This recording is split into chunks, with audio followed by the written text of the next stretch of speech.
Boleh kita bangkit berdiri semua saudara. Kita akan meninggikan Tuhan, menyembah namanya. Hey! Sebab dia Tuhan yang layak untuk ditinggikan. Di dalam namanya ada kemenangan. Yeah! Firman terangi jalanku, perisai iman di setiap waktu, lindungiku dari segala. Tak pernah ku ragu karena dia bersamaku. Setia menjaga dengan kuasa mulia. Hanya di dalam namanya Yesus dia sumber pengharapan di sepanjang hidup. Oh, hanya di dalam kuasanya pasti tersedia kemenangan bagiku selama-lamanya.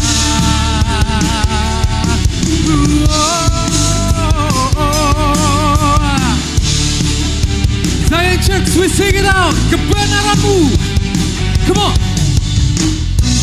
Kebenaran yang bebaskan selalu berikan ku kekuatan hadapi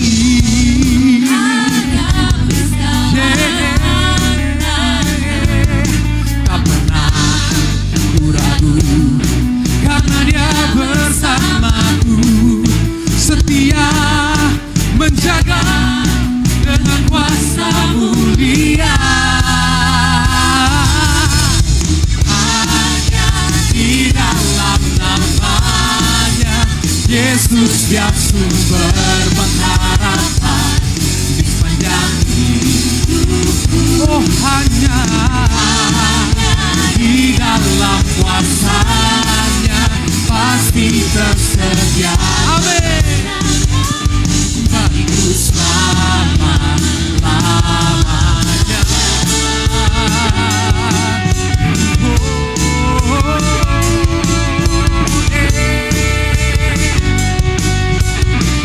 Dalam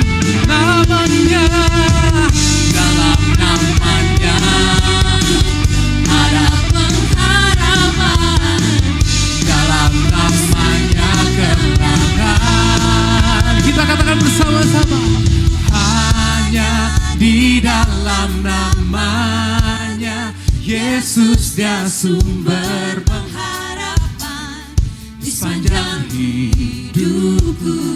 Oh, Hanya di dalam kuasa lebih dahsyat lagi buat Tuhan. tersedia Bagiku selamanya. Hanya di dalam Yesus dia sumber pengharapan di sepanjang hidupku. hanya di dalam kuasa Dalam namamu pasti tersedia dia kemenangan bagiku selama-lamanya.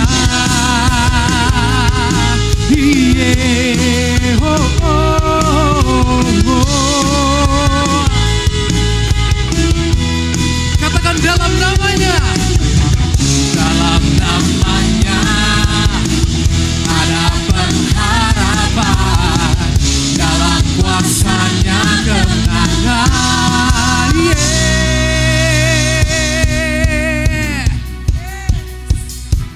Tak bersuka cita, amin. Hey. Hanya Kau Tuhan, sumber kekuatan, kuasa-Mu tercurah bagiku senantiasa. Dengan-Mu Tuhan, ku kan berjalan dari kemuliaan sampai kemuliaan selama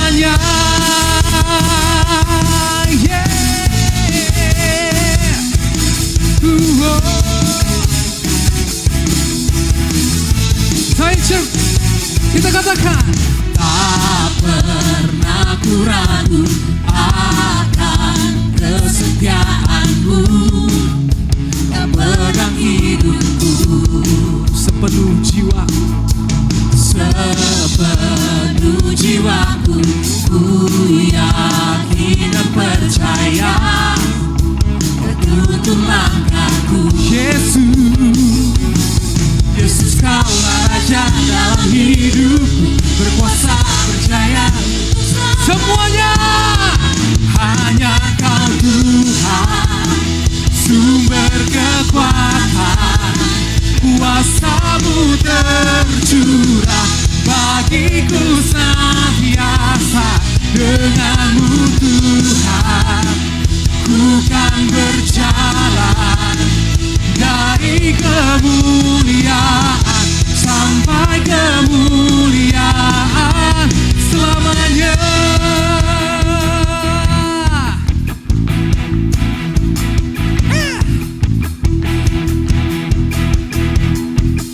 Here we go. Come on. Engkau dahsyat Tuhan. Kau layak terima setiap pujian dan sorak-sorai kemenangan. Yesus. Yesus, Kaulah Raja dalam hidupku, berkuasa berjaya untuk selamanya. Yesus, Kaulah Raja dalam hidupku, berkuasa berjaya untuk selamanya. Hanya Kau Tuhan, hey, Sumber kekuatan.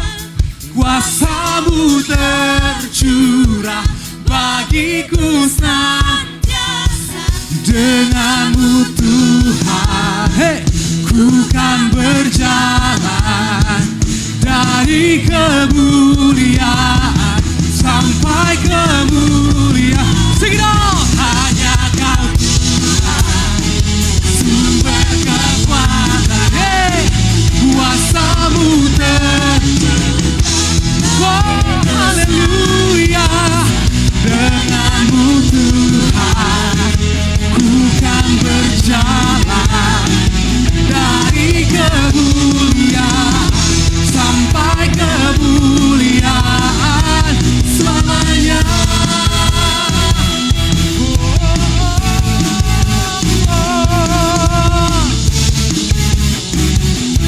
Yeah, yeah. Haleluya. Lebih dahsyat lagi, kasih sorak-sorai yang paling meriah buat Tuhan. Woo! Tuhan, Engkau dahsyat, Engkau ajaib Tuhan, Engkau luar biasa, Engkau juru selamat kami ya Bapa. Sekalipun kami berjalan melewati lembah kekelaman Tuhan, kami tahu, kami percaya pada Yesus dan Engkau bersama-sama dengan kami. Kami beroleh jalan keluar. Thank you Jesus.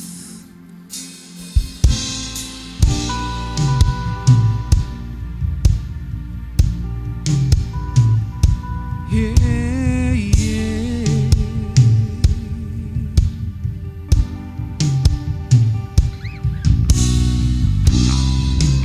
Kau luar biasa Yesus. Yeah, yeah.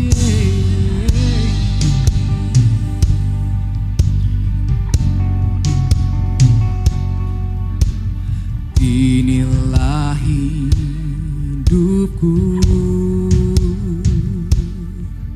ku serahkan kepadamu. Inilah hatiku, ku berikan bagimu. Ku tahu Tuhan, rancangan-Mu yang terbaik bagiku. Ku tahu Tuhan, pengorbanan-Mu yang mulia bagiku.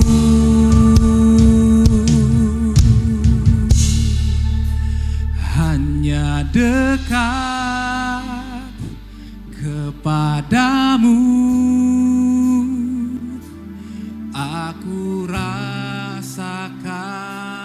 tenang.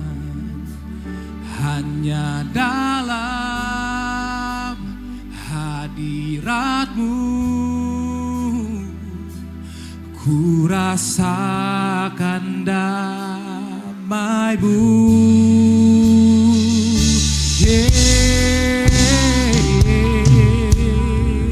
Oh, Yesus, kita katakan kembali bersama-sama. Katakan, inilah hidupku. Inilah hidupku, ku serahkan kepadamu. Inilah hatiku, ku berikan bagimu. Ku tahu Tuhan, rancangan-Mu yang terbaik bagiku. Kami tahu Tuhan, pengorbanan-Mu yang mulia bagiku. Hanya dekat kepadamu, aku rasakan tenang. Hanya dalam hadirat-Mu, ku rasakan damai-Mu. Padamu ku berserah, Yesus sumber harapanku. Ku percaya padamu, penyelamatku.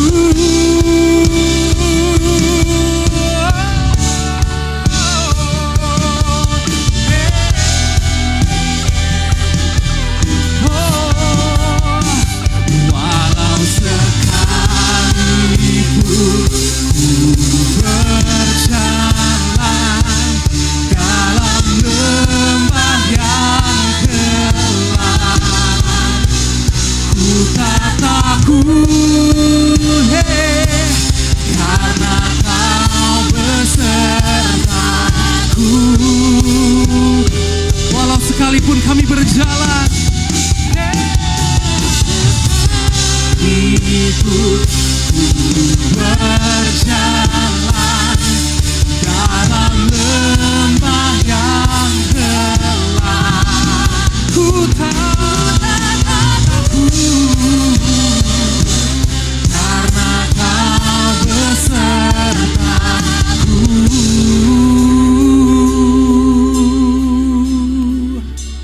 Hanya dekat kepadamu, aku rasakan tenang. Dan hanya dalam hadirat-Mu, ku rasakan damai-Mu. Padamu ku berserah, Yesus, harapanku. Ku percaya padamu, penyelamat.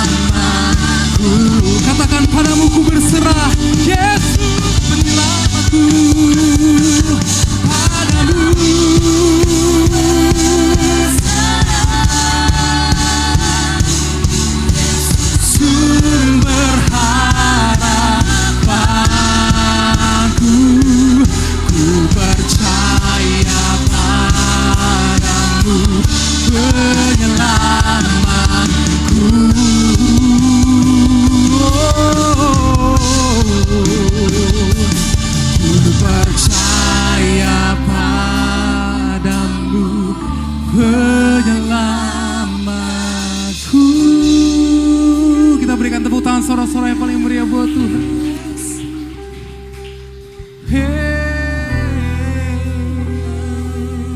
Kami percaya kepadamu Tuhan. We trust in you Lord.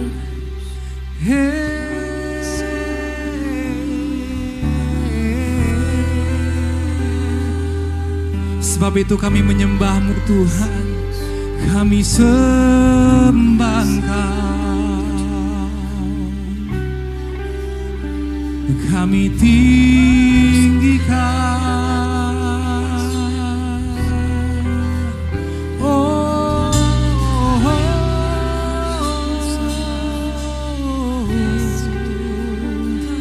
Namamu besar, namamu Yesus, nama di atas segala nama,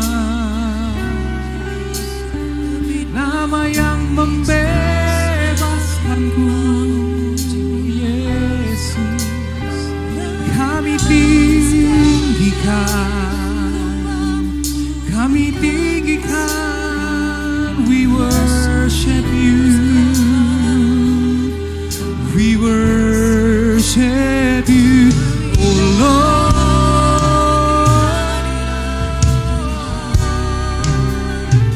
We sing praises to your name, we sing praises to your name, Jesus, Jesus. Yesus, Yesus Tuhan, kami bermakmur bagimu, kami tinggikan namamu, kami agungkan Tuhan, Tuhan yang layak ditinggikan, yang layak dimuliakan.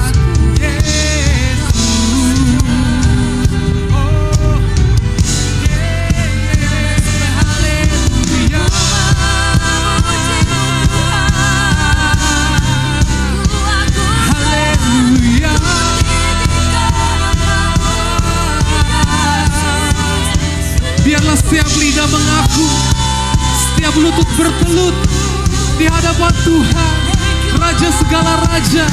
Yesus itulah namanya. Hosana, Hosana bagimu di tempat yang maha tinggi. Haleluya,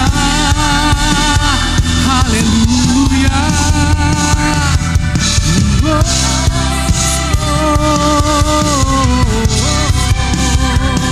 Yesus yang layak ditinggikan, Yesus yang layak dimuliakan. Henti-hentinya kami bernyanyi Tuhan, kami bermazmur bagi kemuliaan-Mu Yesus. Sebab Engkau ada di tempat ini Tuhan, Engkau bertahta, Engkau berdaulat di sini Yesus. Tinggallah di dalam hati kami Tuhan.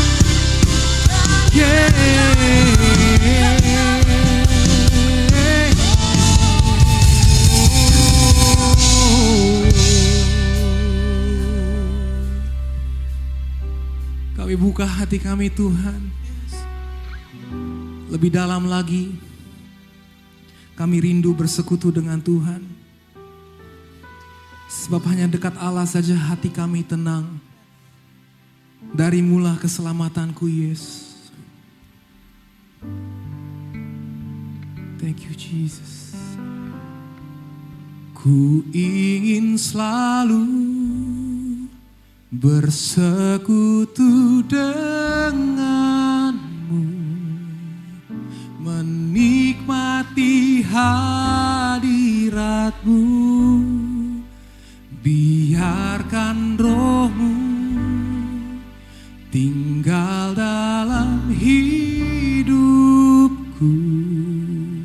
Sungguh indah bersamamu. Ku ingin selalu bersekutu denganmu, menikmati menikmati hadirat-Mu, biarkan Roh-Mu tinggal dalam hidupku. Sungguh indah Mari angkat tanganmu dan kita kembali katakan bersama-sama. Ku ingin selalu bersekutu denganmu, menikmati hadirat-Mu, biarkan Roh-Mu tinggal dalam hidupku. Sungguh indah ku ingin selalu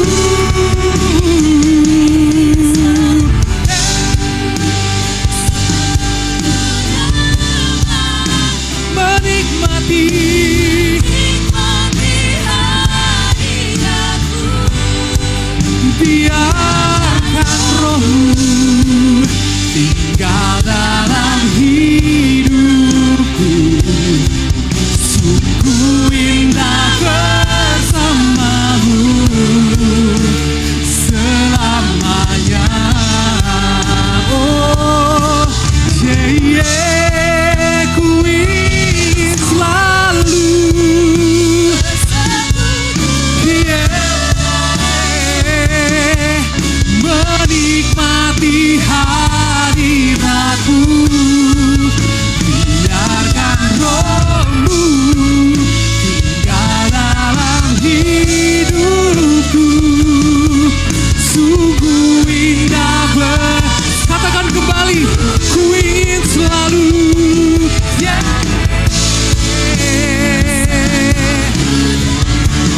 Oh haleluya, nikmati hadirat-Mu, biarkan Roh-Mu tinggal dalam hidupku. Sungguh indah bersama, sungguh indah, sungguh indah bersama, sungguh indah bersama-Mu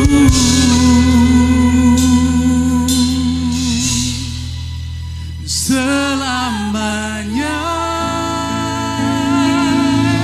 Haleluya, haleluya. Berikan kemuliaan bagi Tuhan, berikan apresiasi sebesar-besarnya untuk Bapa kita yang di sorga. Haleluya. Sungguh indah Tuhan bersama-Mu. Itulah kerinduan hati kami, hanya selalu dekat padamu. Apapun keadaan kami, dimanapun keadaan kami selalu ingin berada dekat padamu Tuhan. Ya Bapa, kami sungguh mengucap syukur Tuhan atas segala berkat-Mu, penyertaan-Mu, damai sejahtera kasih karunia-Mu Tuhan bagi kehidupan kami. Kami boleh berada pada pagi hari ini di tempat ini, itu semua juga karena berkat anugerah karunia-Mu saja Tuhan. Ya Bapa, di pagi hari ini kami datang ke rumah-Mu Tuhan untuk mendengarkan firman, untuk mendengarkan berkat dari Engkau Tuhan. Biarlah Engkau Tuhan yang siapkan setiap hati kami, pribadi lepas pribadi Tuhan. Biarlah menjadi tanah yang subur. Biar firman disampaikan pada pagi hari ini juga Tuhan bisa tertanam, bertumbuh, berbuah dalam setiap kehidupan kami semua. Dan Kau juga berkati Tuhan hamba-Mu yang akan menyampaikan firman pada pagi hari ini Tuhan. Biarlah setiap lidah, bibir, perkataan yang keluar dari hamba-Mu ini Tuhan berasal dari Engkau saja. Biarlah nama-Mu saja Tuhan yang dipermuliakan. Engkau yang beracara Tuhan bagi kami di pagi hari ini. Di dalam nama Tuhan Yesus Kristus, setiap semua yang siap mendengarkan firman Tuhan dan diberkati pada pagi hari ini sama-sama katakan amin. Saudara mungkin boleh tetap berdiri di bangku saudara. Seperti biasa sama-sama kita mau menyampaikan pernyataan iman kita. Bahwa kita di Gereja Zion Church of Christ, bahwa kita sebagai umat Kristiani, kita percaya bahwa Alkitab adalah firman Tuhan, satu-satunya sumber kebenaran dalam kehidupan kita. Boleh sama-sama kita menyatakan iman kita pada Alkitab. Aku percaya Alkitab adalah firman Tuhan, satu-satunya kebenaran yang mampu memberikan kemerdekaan. Aku mau hidup dalam kebenaran, menjadi pelaku firman, didewasakan dalam iman, segala kemuliaan bagi Yesus. Amin. Silakan saudara boleh duduk kembali. Terima kasih buat tim Praise and Worship yang luar biasa, semangatnya luar biasa. Boleh kasih apresiasi. Luar biasa saudara ya. Dan terima kasih juga buat teman-teman yang ada di belakang, operator media, luar biasa. Selamat pagi, shalom, damai sejahtera buat saudara sekalian. Perkenalkan mungkin beberapa di antara saudara baru pertama kali juga. Nama saya Aris, saya salah satu tim dari Pastor Romi Matulesi. Dan pada hari ini Pastor Romi Matulesi memberikan kesempatan buat saya untuk membagikan firman Tuhan buat Zion Church of Christ buat saudara sekalian. Dan di bulan April ini, saat ini kita di minggu yang kedua gitu ya, di bulan April tanggal 14. Nah bulan April ini Gereja Zion Church of Christ kita mengambil tema yang berjudul Word Up. Nah mungkin sebelum saya membagikan firman Tuhan pada hari ini saya mau bertanya pada saudara. Berapa banyak di antara saudara yang tahu arti dari kata Word Up? Boleh angkat tangan saudara? Kalau yang saudara paham, tahu apa sih arti Word Up? Nah, yang angkat tangan gak banyak saudara, bisa dihitung. Berarti tandanya apa saudara? Saya juga pertama kali mendengar waktu itu Pastor membagikan tema ya, topik. Oh ya, Pastor Romi bilang untuk bulan April ini kita mengambil tema Word Up. Saya juga sempat bertanya gitu, apa sih maksudnya Word Up? Nah jadi apa yang akan saya bagikan di pagi hari ini adalah berkaitan dengan tema ini saudara, yaitu Word Up. Apa sih arti Word Up? Nah Word Up itu sendiri dalam bahasa Inggris berarti I agree. Atau bahasa Indonesianya berarti saya setuju. Atau dalam bahasa Ibraninya berarti amin. Nah amin ini sendiri adalah salah satu Word Up atau I agree adalah salah satu kata-kata yang sangat umum dan sangat sering diucapkan buat kita umat Kristiani, orang Kristen. Betul ya saudara? Seberapa banyak sih kita mengucapkan kata amin dalam sehari? 10 kali lebih lah ya. 20 kali lebih. Lebih gak? Berapa banyak saudara berkata amin dalam sehari-hari? Lebih dari 10 kali ya. Ya, Gereja Zion Church of Christ saya percaya jemaat-jemaat itu berdoa lebih dari 10 kali. Sorry, bukan cuman pada saat mau tidur aja ya. Atau mau makan aja. Nah, pada saat saya menyiapkan sharing firman pada pagi hari ini saya bertanya-tanya juga. Kenapa sih orang Kristen itu kita bicara atau mengucapkan kata amin? Apakah karena kita ikut-ikutan aja? Apakah karena kita dari dulu sekolah minggu diajarin sama guru sekolah minggunya? Kalau misalnya berdoa harus bilang amin. Atau kalau misalnya kita mendengarkan suatu janji firman Tuhan yang disampaikan oleh pastor, kita bilang amin. Nah di sini sendiri mungkin saya mau mengajak saudara kita baca di Matius 6 ayat ke-13. Boleh tampilkan? Nah Matius 6 ayat ke-13, saya mengundang mungkin baca bersama-sama dengan saya. Matius 6 ayat ke-13. Demikian firman Tuhan, dan janganlah membawa kami ke dalam pencobaan, tetapi lepaskanlah kami daripada yang jahat, karena engkaulah yang punya kerajaan dan kuasa dan kemuliaan sampai selama-lamanya. Amin. Nah di firman ini kita semua udah tahu bahwa Matius 6 ayat 13 ini berbicara mengenai doa Bapa kami, doa yang diajarkan oleh Yesus sendiri gitu ya kepada murid-murid. Bagaimana sih kita berdoa? Gitu ya. Ini menjadi salah satu pedoman kita berdoa, ya kan? Sampai hari ini doa Bapa kami adalah salah satu doa yang kita pakai sebagai orang Kristen, orang percaya. Dan di sini bisa dilihat bahwa di ayat yang ke-13, bagian akhir dari doa tersebut ada kata amin. Atau artinya tadi saya setuju atau I agree. Nah, bukan hanya di doa-doa saja. Jadi kalau misalnya saudara buka Alkitab, baca, ternyata kata amin itu sendiri di perjanjian baru itu tertulis sebanyak 119 kali. Jadi bukan jumlah yang sedikit. Gitu ya. Ada banyak tulisan kata amin dalam Alkitab, terutama di perjanjian baru. Berarti penandakan apa saudara? Kita percaya, tadi sebelum firman dimulai, kita sama-sama percaya bahwa Alkitab adalah satu-satunya kebenaran. Sebagai orang Kristen kita percaya Alkitab adalah firman Tuhan. Kalau misalnya Tuhan menuliskan firman yang menuliskan amin sebanyak 119 kali, berarti ada salah satu kata, salah satu hal yang penting buat orang Kristen untuk kita pahami, untuk kita mengerti. Berarti bukan hanya membaca saja kita tahu, tapi itu juga salah satu hal yang kita sebagai orang Kristen harus praktekkan. Bahwa setiap kali akhir dalam doa kita amin. Yang berarti saya setuju dengan apapun yang telah didoakan, kata-kata yang telah disampaikan sebelumnya. Dan selain dari doa saudara, kalau misalnya buka di perjanjian lama maupun perjanjian baru, kata amin sendiri itu juga digunakan dalam pujian. Terpujilah Tuhan, itu kan nama yang besar, Allah yang diagungkan, dimuliakan dan lain sebagainya, itu pasti diakhiri dengan kata amin. Jadi amin itu digunakan bukan hanya dalam doa, tapi juga dalam pujian. Yang berarti saya setuju. Nah, kata amin ini sendiri di dalam Alkitab itu pertama kali ditulis di dalam kitab Bilangan pasal yang ke-5. Nah, mungkin boleh kita sama-sama baca ayat ini bergantian. Saya mulai dari ayat yang ke-19, nanti saudara baca ayat ke-20 dan seterusnya ya.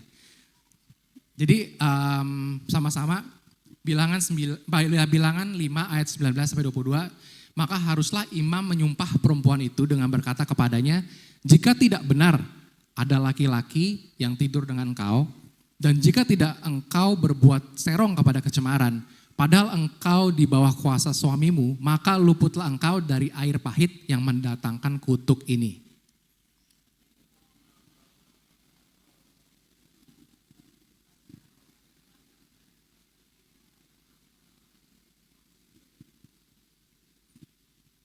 Ayat ke-21, dalam hal ini haruslah imam menyumpah perempuan itu dengan sumpah kutuk. Dan haruslah imam berkata kepada perempuan itu, maka Tuhan kiranya membuat engkau menjadi sumpah kutuk di tengah-tengah bangsamu dengan mengempiskan pahamu dan mengembungkan perutmu.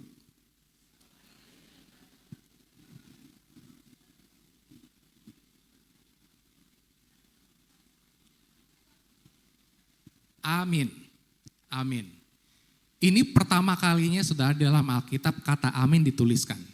Dan kalau misalnya saudara baca ayat ini, itu adalah cerita pada saat Tuhan Allah berfirman pada Musa terkait dengan bagaimana menghadapi perselingkuhan di dalam bangsa Israel pada itu yang banyak terjadi. Jadi Tuhan berfirman pada Musa, inilah yang harus dilakukan. Nah, kalau misalnya kita lihat ada dua hal saudara. Kalau misalnya kita balik ke ayat 19. Nah, imam harus menyumpah perempuan itu dengan berkata kepadanya, kalau tidak benar ada perselingkuhan, gitu ya, maka luputlah engkau dari air pahit yang mendatangkan kutuk. Tetapi jika engkau benar-benar melakukan perselingkuhan, gitu kan, maka terkutuklah engkau. Dan inilah yang kita lihat saudara ya, di ayat ini ada dua hal. Perkataan amin harus dilakukan, harus dikatakan oleh perempuan itu. Di ayat terakhir dikatakan, ya di ayat ke-22 boleh balik ke ayat 22. Dan haruslah firman Tuhan yang berkata kepada Musa, haruslah perempuan itu berkata amin. Perempuan itu yang melakukan perselingkuhan ataupun yang sedang dituduh gitu ya, sedang diadili, dia harus bicara amin, dia harus menyetujui perkataan-perkataan firman, harus menyetujui perkataan-perkataan imam yang disampaikan pada perempuan itu. Kalau misalnya perempuan itu berdosa, dia berselingkuh, maka kutuklah yang terjadi bagi perempuan itu. Tetapi kalau perempuan itu tidak melakukan dosa, dia tidak selingkuh, pada saat dia amin, maka luputlah perempuan itu dari kutuk itu. Nah, di sini kita belajar saudara bahwa amin itu adalah salah satu kata-kata yang diajarkan oleh Tuhan buat kita yang sangat powerful, sangat berkuasa. Pada saat kita menyetujui, I agree, pada suatu firman yang disampaikan, atau pada saat doa yang kita sampaikan kepada Tuhan, itu sangat-sangat powerful. Seperti ini disampaikan, ini pertama kali tertulis, kalau misalnya perempuan tersebut bilang amin, dan dia berdosa, kutuklah yang terjadi. Kalau misalnya dia tidak berdosa, maka dia dilepaskan dari kutuk. Jadi saudara, kita sebagai orang Kristen, kita sering emang berkata amin dalam doa kita. Tetapi jangan kita sembarangan menggunakan kata amin. Pada saat ada kutuk, kita berbicara amin atau sesuatu yang tidak benar, baik atau tidak benar, kita bicara amin. Yang terjadi bukanlah hal yang baik, tapi terjadi adalah hal yang tidak baik. Karena kita berkuasa dan kata amin itu juga berkuasa. Ada amin? Amin. Nah, bagaimana sih kita sebagai orang Kristen atau orang bisa bicara I agree atau word up atau amin? Kata amin itu sendiri hanya bisa kita sampaikan kalau kita benar-benar percaya. Kita bisa menyetujui orang kalau benar-benar kita percaya, betul ya? Kalau misalnya kita nggak percaya, kita nggak bakal bilang setuju. Kalau misalnya saudara sedang ada argumen sama orang lain gitu ya, kalau kita nggak setuju, kita nggak bakal bilang, oh ya, I agree, nggak mungkin. Kita cuma bisa bilang, ya I agree. Ya kita setuju, kalau benar-benar memang sesuai, itu kita percaya dengan pekerjaan itu, inisiatif itu, atau pikiran orang tersebut. Nah, kata amin itu sendiri, itu juga didasari oleh kata aman. Dalam bahasa Ibrani, kata amin itu kata dasarnya aman. Nah, amin berarti saya setuju, aman artinya saya percaya atau believe. Jadi kita hanya bisa percaya pada saat kita hanya bisa agree, setuju pada saat kita percaya. Dan kata percaya ini itu ditulis salah satunya di Kejadian. Mungkin boleh ditampilkan Kejadian 15 ayat ke-6. Nah, lalu percayalah Abram kepada Tuhan, maka Tuhan memperhitungkan hal itu kepadanya sebagai kebenaran. Nah, saudara semua tahu ceritanya mengenai Abraham gitu ya, dijanjikan oleh Tuhan kalau dia bakal memiliki keturunan. Banyak bapak segala bangsa, makanya namanya diubah menjadi Abram. Dan kata percaya ini ditulis dalam bahasa asli yang menggunakan aman. Lalu percayalah Abram. Atau kalau misalnya kita boleh translasikan, bisa juga di-rephrase saudara ya. Bukan percayalah Abram, tapi bisa tulis bahwa maka Abram mengaminkan setiap janji-janji Tuhan pada hidupnya. Yaitu bahwa dia menjadi bapak segala bangsa. Bahwa ia akan memiliki keturunan yang jumlahnya sangat banyak. Nah, dan hal ini saudara, itu diperhitungkan sebagai kebenaran. Jadi poin pertama yang saya ingin sampaikan buat hari ini buat saudara adalah pada saat kita berkata amin, pada saat kita berkata I agree, atau pada saat kita berkata word up. Poin pertama adalah hal tersebut adalah hal kebenaran. Tuhan melihat itu adalah hal yang benar. Jadi poin pertama, kenapa sih kita perlu berkata amin sebagai orang Kristen adalah kebenaran. Dan pada saat kita bicara amin atau word up itu sendiri memiliki satu makna lain sudah. Bukan hanya I agree, tapi nama word up itu juga bisa berarti berbicara dengan lantang. Word up itu ya. Jadi bukan hanya dalam hati, tapi kita mengeluarkan dengan suara word up, mengeluarkan dengan suara perkataan tersebut. Perkataan amin ataupun perkataan-perkataan janji-janji Tuhan, firman Tuhan yang lain. Nah, poin kedua yang ingin saya sampaikan saudara berkaitan dengan kata word up ini. Kenapa sih kita harus bersuara? Kenapa sih kita harus word up? Pada saat kita berkata amin atau pada saat kita berkata-kata firman Tuhan. Atau doa kita kenapa kita harus ucapkan dengan kata-kata, gak dalam hati aja. Nah, apa sih yang membedakan kita mengeluarkan dengan suara dibandingkan dengan kita berdoa dalam hati?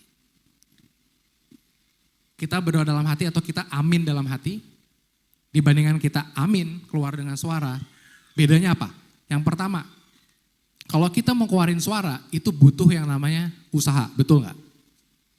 Semakin keras suara yang mau kita keluarkan, usaha yang kita lakukan juga semakin banyak, betul ya? Nah, jadi hal pertama itu ya yang kita bisa lihat di sini, apa sih yang membedakan keluar suara sama enggak?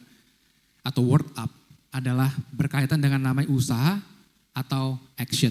Jadi poin kedua yang ingin saya sampaikan saudara, tadi yang pertama, kenapa sih kita harus word up adalah yang pertama karena itu adalah sebuah kebenaran di mata Tuhan.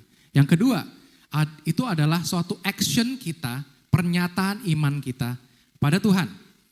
Yakobus 2 ayat ke-26, sebab seperti tubuh tanpa roh adalah mati, demikian jugalah iman tanpa perbuatan-perbuatan adalah mati. Kita semua sering mendengar firman ini. Bahwa apa? Iman harus disertai dengan perbuatan. pada saat kita mengutarakan, mengeluarkan ucapan-ucapan itu dengan suara yang nyaring saudara ya, itu membutuhkan usaha. Itu adalah bentuk perbuatan kita, pernyataan iman kita pada Tuhan. Amin. Saya diberkati, berkelimpahan. Saya disembuhkan. Usaha bisnis saya diberkati. Itu adalah kata-kata berkat. Kita ucapkan dengan kata-kata yang nyaring saudara. Itu adalah bentuk pernyataan iman kita pada Tuhan. Berapa banyak di antara saudara yang udah menikah? Boleh angkat tangan? Lumayan banyak ya. Berapa banyak yang belum menikah tapi udah punya pacar? Boleh angkat tangan? Wah, kayaknya gereja sini perlu ini kayaknya. Acara pemuda ya. Kayaknya kurang banyak yang angkat tangan gitu yang punya pacar. Kebanyakan menikah. Oke, gak apa-apa. Nah saudara yang sudah menikah atau saudara yang udah punya pacar. Menurut saudara nih sama pasangan saudara, perlu gak sih dalam hubungan saudara dengan pasangan saudara ya, untuk bilang ke pasangan saudara, aku sayang sama kamu. Atau aku mengasihi kamu. Perlu gak? Perlu gak? Wah, kok pada diem ini? Mencurigakan. Perlu ya saudara ya? Perlu ya kita mengutarakan gitu ya, oh aku sayang sama kamu. Gak harus dengan pasangan kalau saudara yang punya anak. Sama juga. Perlu gak saudara bilang sama anak saudara, papa tuh sayang sama kamu, mama tuh sayang sama kamu. Perlu gak? Perlu. Betul ya? Nah ini juga hal yang sama. Kenapa kita perlu menyatakan atau mengutarakan kata-kata tersebut? Itu adalah bentuk action. Action kita gitu ya. Saudara mungkin sering dengar NATO, no action. Talk only, gitu kan? Nah yang sama, kalau misalnya kita sama pasangan kita udah tau lah kita sayang sama dia, masa kita perlu ngomong sih? Tetapi pada kenyataannya tetap perlu, betul ya? Kalau saudara hati-hati gitu ya buat laki-laki misalnya nggak pernah ngomong gitu ya, wah bahaya kalau tiba-tiba pulang istrinya ngambek gitu kan, mungkin gara-gara itu saudara. Haus akan kasih gitu ya. Nah jadi dari sini kita bisa tahu bahwa mengutarakan kata-kata tersebut adalah hal yang penting. Dan kita di gereja Zion Church of Christ juga mempraktekkan hal tersebut. Bukan hanya pada pasangan, tapi juga pada rekan-rekan kerja kita. Di kantor, ataupun teman-teman sekolah, ataupun rekan-rekan pelayanan. Makanya di gereja Zion Church of Christ kita selalu memberikan apresiasi buat teman-teman yang melayani di depan maupun di belakang. Ataupun tempat lain, saudara ya. Salah satu bentuk apresiasi kita tadi memberikan tepuk tangan, atau kita bisa berkata pada mereka, oh good job, kerja yang bagus, gitu kan. Oh atau keren banget tadi. Nah hal-hal ini adalah saudara, ini hal-hal yang kita perlu lakukan. Pertama tadi adalah bentuk pernyataan iman kita pada Tuhan. Tapi kedua adalah erat kaitannya dengan relasi. Makanya kita juga lakukannya dengan sesama manusia. Kalau misalnya kita adalah orang yang sering mengapresiasi orang lain, percayalah saudara, pasti hubungan kita sama orang juga baik. Orang akan senang berhubungan sama kita. Kalau kita punya anak buah juga akan senang kerja sama kita. Karena kita selalu mengapresiasi mereka. Sama juga dengan hubungan kita dengan Tuhan. Kenapa kita perlu mengucapkan kata-kata tersebut pada Tuhan? Adalah karena itu erat kaitannya dengan relasi. Jadi di Yeremia 29 ayat 12 sampai ke 14. Nah, dan apabila kamu berseru dan datang untuk berdoa kepadaku, maka aku akan mendengarkan kamu. Oke. Apabila kamu mencari aku, kamu akan menemukan aku. Apabila kamu menanyakan aku dengan segenap hati, ayat ke-14, aku akan memberi kamu menemukan aku. Demikianlah firman Tuhan. Dan aku akan memulihkan keadaanmu dan akan mengumpulkan kamu dari antara segala bangsa dan dari segala tempat kemana kamu telah kucerai-beraikan. Demikianlah firman Tuhan. Dan aku akan mengembalikan kamu ke tempat dari mana aku telah membawa kamu. Nah di ayat ini kita lihat saudara. Apabila kamu berseru datang untuk berdoa kepadaku maka aku akan mendengarkan kamu. Ini firman Tuhan. Tuhan yang mengajarkan kita, Tuhan yang mengajak kita untuk mendekat kepada Tuhan. Untuk mencari Tuhan. Gitu ya. Untuk terus mencari Tuhan, mendekatkan diri kita pada Tuhan. Padahal kalau kita mundur satu ayat ke sebelumnya, ayat 11. Sebab aku ini mengetahui rancangan-rancangan apa yang ada padaku mengenai kamu. Demikianlah firman Tuhan. Yaitu rancangan damai sejahtera dan bukan rancangan kecelakaan. Untuk memberikan kepadamu hari depan yang penuh harapan. Nah, menarik di sini saudara. Tadi ayat 12 kita lihat bahwa Tuhan suruh kita mencari Tuhan. Untuk berdoa pada Tuhan. Di ayat ke-11 Tuhan bilang kalau Tuhan tuh udah tahu rancangan-rancangan buat kehidupan kita. Tapi kenapa di ayat ke-12 Tuhan tetap minta carilah aku, berdoalah padaku. Sama saudara, karena ini erat kaitannya dengan hubungan. Kenapa sih kita sebagai orang Kristen itu berbeda dengan lain? Kenapa kita sebagai orang Kristen memiliki hubungan yang intim, hubungan khusus dengan Allah, dengan Tuhan, dengan Yesus. Hubungan inilah yang membedakan kita saudara. Dan relasi atau hubungan ini bisa dibangun dengan action. Walaupun kita tahu pasangan kita udah mengasihi kita, tetapi kita tetap bilang sama dia, aku mengasihi kamu. Sama, walaupun Tuhan udah tahu apa rancangan-rancangan dalam hidup kita, tapi dia tetap menginginkan kita untuk datang kepada Tuhan, untuk mencari Tuhan, untuk berdoa pada Tuhan, untuk share sama Tuhan apa sih yang kita mau di dalam hati kita. Karena ini berkaitan dengan relasi. Itu poin yang kedua saudara. Yaitu pertama tadi adalah karena hal tersebut adalah kebenaran. Kenapa kita harus word up? Yang kedua, karena pada saat kita word up itu adalah salah satu action, perbuatan kita, yaitu pernyataan iman kita bagi Tuhan, buat Tuhan. Sama seperti kita yang sudah menikah juga. Pada saat kita menikah, kenapa sih janji nikah itu harus diucapkan secara lantang? Harus suara keras. Kenapa enggak janji nikah itu saudara baca dalam hati aja? Atau kenapa janji nikah itu ya udah di rumah aja tanda tangan gitu, kayak udah tanda tangan aja. Kenapa harus diucapkan di depan semua orang? Ya kan? Bahwa bersedia untuk hidup bersama dengan pasangan, ya kan? Suka maupun duka, miskin maupun kaya, sakit maupun sehat dan lain sebagainya. Kenapa saudara? Padahal pasangan saudara juga pasti udah tahu, oh iyalah dia sayang sama gua, kalau enggak dia enggak bakal mau nikah sama gua gitu kan. Nah ini karena erat kaitannya dengan hubungan atau relasi yang intim. Oke. Nah, di Matius ke-8 ayat ke-5 sampai ayat ke-13. Di sini kita bisa melihat satu kisah yang menarik tadi dari perjanjian lama ya. Ini perjanjian baru. Di kisah ini kita lihat bahwa seorang perwira datang pada Yesus untuk mencari kesembuhan gitu ya. Ketika Yesus masuk ke Kapernaum, datanglah seorang perwira mendapatkan dia dan memohon kepadanya, "Tuan, hambaku terbaring di rumah karena sakit lumpuh dan ia sangat menderita." Yesus berkata kepadanya, "Aku akan datang menyembuhkannya." Tetapi jawab perwira itu kepadanya, "Tuan, aku tidak layak menerima Tuhan di dalam rumahku. Katakan saja sepatah kata, maka hambaku itu akan sembuh. Sebab aku sendiri seorang bawahan dan di bawahku ada pula prajurit. Jika aku berkata kepada salah seorang prajurit, pergi, maka pergi. Dan kepada seorang lagi, kalau aku bisa datang, maka dia pun akan datang. Ataupun kepada hambaku, kerjakanlah ini, maka ia akan mengerjakannya." Setelah Yesus mendengar hal itu, heranlah ia dan berkata pada mereka yang mengikutinya, "Aku berkata kepadamu, sesungguhnya iman sebesar ini tidak pernah aku jumpai pada seorang pun di antara orang Israel. Aku berkata kepadamu, banyak orang akan datang dari timur dan barat dan duduk makan bersama-sama dengan Abraham, Ishak dan Yakub di dalam kerajaan sorga, sedangkan anak-anak kerajaan itu akan dicampakkan ke dalam kegelapan yang paling gelap. Di sanalah akan terdapat ratap dan kertak gigi." Lalu Yesus berkata kepada perwira itu, "Pulanglah dan jadilah kepadamu seperti yang engkau percaya, maka pada saat itu juga sembuhlah hambanya." Di sini menarik saudara, kalau boleh balik 2 page, 2 halaman sebelumnya. Oh sini, sorry ya betul. Nah, perwira ini datang pada Tuhan karena dia percaya Tuhan dapat menyembuhkan hambanya yang sedang sakit. Itu adalah salah satu langkah iman, ya kan? Dia datang.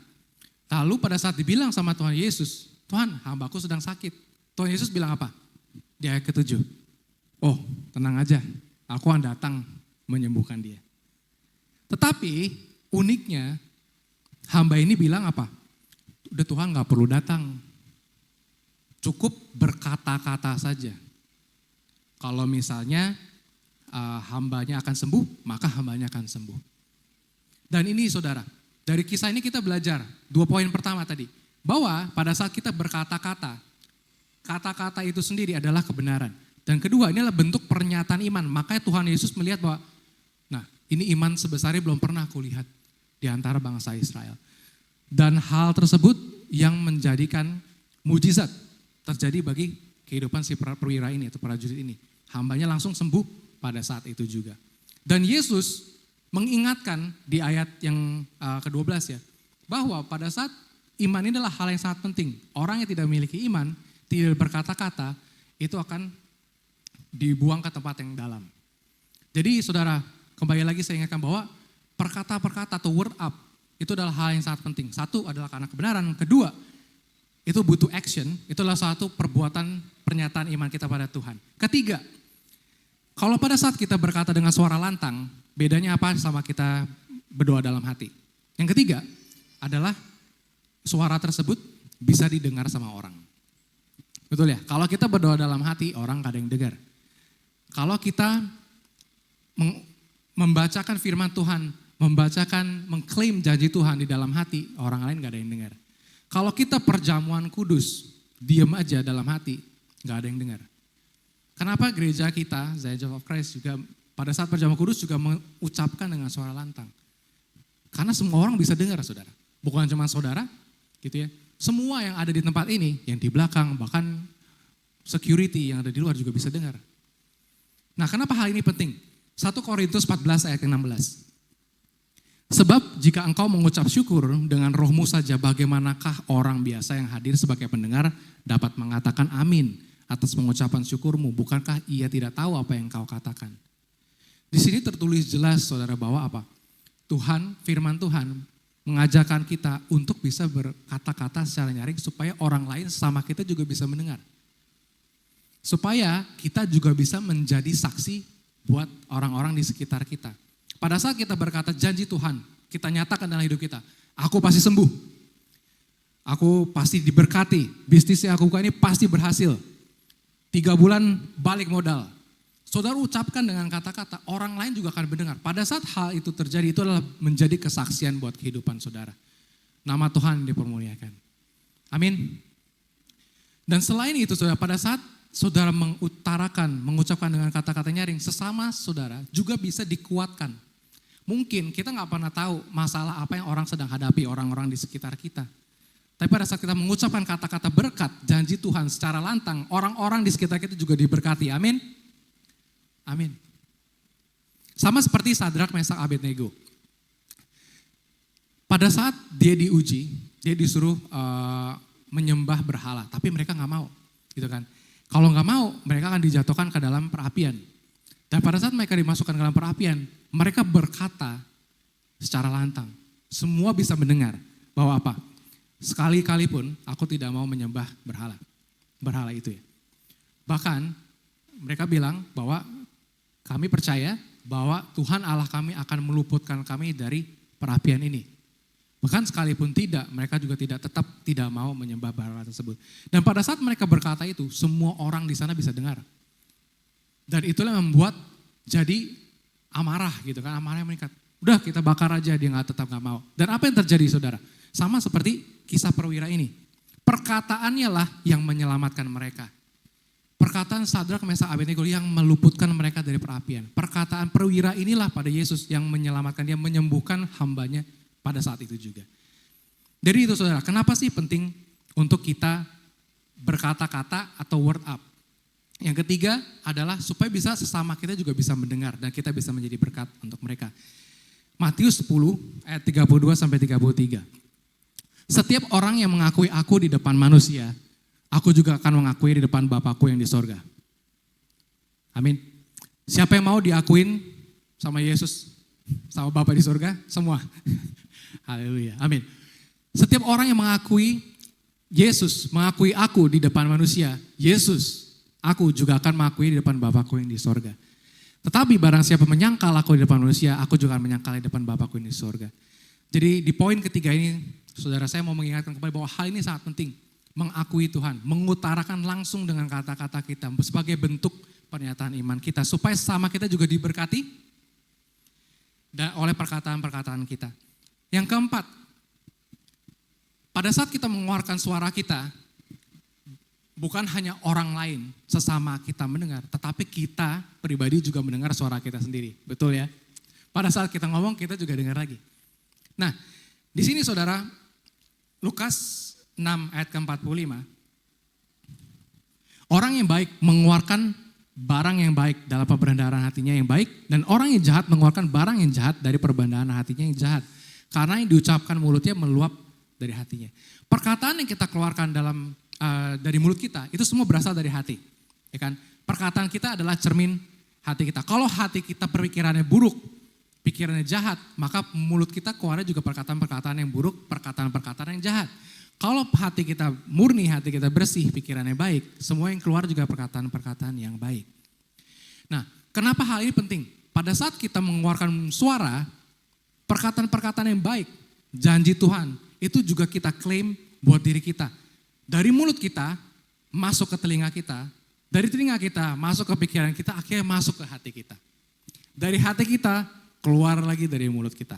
Yang terjadi adalah proses feedback, seperti proses loop. Kita membicarakan hal yang baik, firman Tuhan, amin, dari mulut kita kembali lagi ke hati kita. Dari hati kita kembali lagi ke mulut kita. Yang terjadi apa? Kita juga semakin dikuatkan, saudara. Tidak bisa dipungkiri kita sebagai manusia gak sempurna. Betul ya, ada kejadian, walaupun kita orang Kristen, kita dekat dengan Tuhan, tapi pasti ada satu momen, dua momen dalam kehidupan kita di mana kita juga down. Kita juga susah. Kita mengalami kesulitan dalam kehidupan kita. Dan pada saat kesulitan itu terjadi, pada saat kita memiliki kebiasaan untuk terus memperkatakan janji Tuhan, firman Tuhan keluar langsung dari mulut kita, hal tersebutlah yang menguatkan kita. Menguatkan hati kita, menguatkan iman kita. Karena tadi yang keluar dari mulut masuk lagi ke dalam telinga kita, masuk lagi ke dalam hati kita. Dan di Gereja Saints of Christ mungkin saudara juga selalu mengucapkan dengan kata-kata lantang seperti yang senior pastor selalu tampilkan di Amsal 18 ayat ke-21. Hidup dan mati dikuasai oleh lidah. Barang siapa yang menggemakannya akan memakan buahnya. Artinya apa saudara? Kita harus menggemakannya. Kata-kata itu jadi hal yang sangat penting. Bukan hanya disimpan dalam hati, tapi kita harus keluarin. Bukan hanya untuk sesama kita, tetapi juga untuk diri kita pribadi. Dan mungkin dari sini berapa banyak di antara saudara yang pernah ikut seminar motivasi? Gak ada yang pernah ikut seminar motivasi ya? Saya pernah saudara ikut seminar motivasi. Seminarnya ini lumayan intens. Jadi seminarnya itu 3 hari.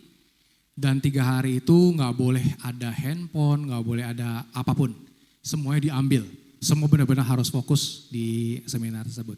Dan seminar ini adalah bukan seminar rohani ya, bukan seminar ke Kristen. Jadi ini dari ya dunia lah ya gitu ya. Dan di dunia ini mengajarkan motivasi ya, mengajarkan kita untuk percaya sama diri kita. Kalau kita pasti memiliki kemampuan untuk mencapai visi kita, atau goal kita, atau mimpi kita.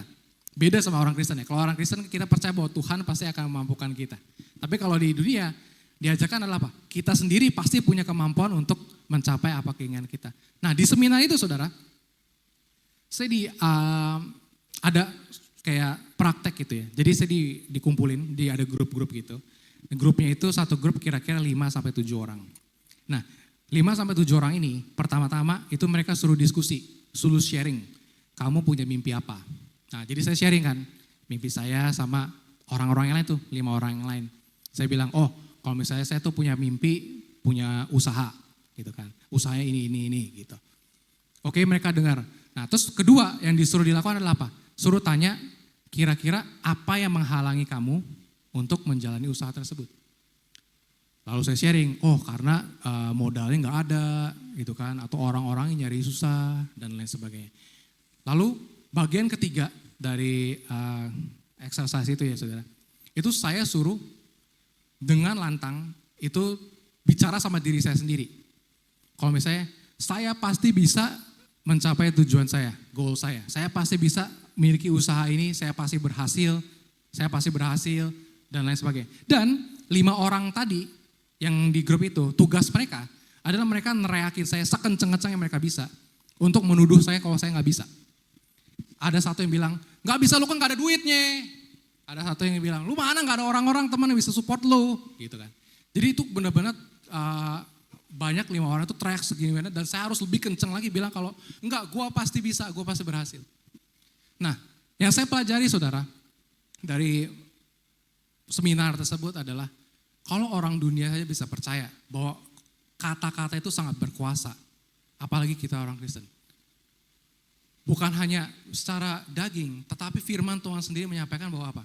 Kata-kata tersebut sangat berkuasa, bukan hanya buat orang lain, tapi juga buat diri kita sendiri. Pada saat kita bilang, gue pasti bisa, Tuhan pasti berkati. Itu menguatkan diri kita. Pada saat ada halangan apapun, pikiran, obstacle, pikiran jahat gak bakal terjadi, itu bisa dipatahkan pada saat kita mengingatkan diri kita, kalau kita tuh pasti bisa. Apalagi ada firman Tuhan, janji Tuhan, firman Tuhan yang kita katakan dengan mulut kita. Amin. Jadi saudara, saya mau mengundang saudara nanti pada saat pernyataan iman saudara. Amsal 18 ayat 21, saya diberkati. Cobalah saudara, kata-katakan itu dengan sekeras-kerasnya. Dengan lantang saudara, bahwa saya pasti diberkati, berhasil, berkelimpahan, dan lain-lain. Bahwa itu klaim janji Tuhan buat hidup saudara. Kemudian poin yang terakhir, mungkin saya boleh mengundang tim Praise and Worship buat naik. Kenapa sih kita perlu word up? Kenapa kita perlu mengutarakan kata-kata kita secara lantang? Yang kelima, adalah karena ada kuasa yang besar di balik kata-kata. Matius 17 ayat ke-20, ia berkata kepada mereka, karena kamu kurang percaya, sebab aku berkata kepadamu, sungguhnya sekiranya kamu punya iman besar sebesar biji sesawi saja, kamu dapat berkata kepada gunung ini, pindah dari tempat ini ke sana, maka gunung ini akan pindah. Dan takkan ada yang mustahil bagimu. Di sini menariknya saudara, kalau saudara lihat, iman kita, kalau sebesar biji sesawi saja bisa bahkan sampai memindahkan gunung. Tetapi persyaratannya, di sini, satu, berkata pada gunung itu. Betul? Tuhan Yesus gak bilang, kamu pikirkan saja gunung itu pindah, dengan iman pasti gunung itu pindah. Enggak ya? Betul ya? Tuhan Yesus bilang apa? Berkatalah. Suara kita, kata-kata kita, itu sangat berkuasa saudara. Pada saat kita mengeluarkan kata-kata janji firman Tuhan, disertai dengan iman, itu pasti berhasil. Pada saat kita bilang kita sembuh, kita sakit, pasti sembuh, amin. Pada saat kita berkata kita pasti berhasil, kita pasti berhasil, amin. Amin. Dan saudara, sebaliknya pada saat kita meragukan atau mempertanyakan firman, hal itu juga berbahaya saudara ya. Mungkin kita boleh baca di Lukas 1 ayat 10-20, mungkin kisah terakhir yang saya mau bahas. Ini kisah mengenai lahirnya Yohanes Pembaptis. Jadi Zakaria itu ayahnya dari Yohanes Pembaptis ya. Nah mungkin saudaranya tahu Zakaria bersama dengan istrinya itu tidak bisa punya anak. Tapi Tuhan Yesus datang sama mereka bahwa dibilang kalau mereka tuh pasti punya anak dan diberi nama Yohanes Pembaptis untuk menyiapkan jalan bagi Mesias. Nah di sini kita lihat di Lukas 1 ayat 10 sampai 20. Sementara itu seluruh umat berkumpul di luar dan sembahyang. Waktu itu adalah waktu pembakaran ukupan. Tampaklah kepada Zakaria seorang malaikat Tuhan berdiri di sebelah kanan mezbah pembakaran ukupan. Melihat hal itu ia terkejut, takut. Tetapi malaikat itu berkata padanya, jangan takut hai Zakaria, sebab doamu telah dikabulkan. Dan Elisabet istrimu akan melahirkan anak laki-laki bagimu dan haruslah engkau menamai dia Yohanes. Engkau akan bersukacita dan bergembira, bahkan banyak orang akan bersukacita atas kelahirannya itu. Sebab ia akan besar di hadapan Tuhan dan ia tidak akan minum anggur atau minuman keras. Dan ia akan penuh dengan Roh Kudus mulai dari rahim ibunya. Ia akan membuat banyak orang Israel berbalik kepada Tuhan Allah mereka. Dan ia akan berjalan mendahului Tuhan dalam roh dan kuasa Elia untuk membuat hati bapa-bapa berbalik pada anak-anaknya dan hati orang-orang durhaka kepada pikiran orang-orang benar. Dan dengan demikian menyiapkan bagi Tuhan suatu umat yang layak baginya. Lalu kata Zakaria kepada malaikat itu, bagaimanakah aku tahu bahwa hal ini akan terjadi? Sebab aku udah tua, istriku juga sudah lanjut umurnya. Jawab malaikat itu padanya, akulah Gabriel yang melayani Allah. Dan aku telah diutus untuk berbicara dengan engkau untuk menyampaikan kabar baik ini kepadamu. Sesungguhnya engkau akan menjadi bisu dan tidak dapat berkata-kata sampai kepada hari di mana semuanya ini terjadi. Karena engkau tidak percaya akan perkataanku yang akan nyata kebenarannya pada waktunya. Dari sini kita bisa belajar saudara, bahwa perkataan kita sangat besar kuasanya. Adalah bukti pernyataan iman kita pada Tuhan. Tuhan sudah memberikan janji-janjinya melalui firman-Nya di Alkitab, saudara. Banyak janji-janji Tuhan, berkat-berkat yang Tuhan sediakan bagi kita. Tugas kita apa sebagai manusia? Ucapkan dengan lantang, terima janji-janji tersebut. Aminkan setiap janji-janji tersebut. Klaim setiap janji-janji tersebut. Pada saat kita meragukan Tuhan, lihat apa yang terjadi. Seperti Zakaria, Tuhan selalu mau yang terbaik buat kita. Firman Tuhan pasti terjadi. Tuhan berdaulat. Zakaria tetap memiliki anak, Yohanes Pembaptis. Tapi apa yang terjadi? Dia menjadi bisu. Yang menandakan bahwa adanya ketidaktaatan, adanya keraguan dalam hatinya. Jadi yang saya mau ingatkan buat saudara hari ini ada 5 hal. Kenapa sih kita perlu mengatakan dengan lantang perkataan-perkataan firman, janji firman Tuhan. Doa-doa kita, amin kita. Pertama, karena itu adalah hal kebenaran. Yang kedua, karena itu adalah pernyataan iman kita pada Tuhan. Bentuk pernyataan iman kita pada Tuhan. Untuk membangun relasi kita, hubungan kita dengan Tuhan. Yang ketiga, adalah pernyataan kesaksian hidup kita buat sesama kita. Biar orang bisa melihat betapa diberkatinya hidup kita. Betapa kita juga bisa memberkati kehidupan orang dengan perkataan-perkataan dari lidah mulut kita.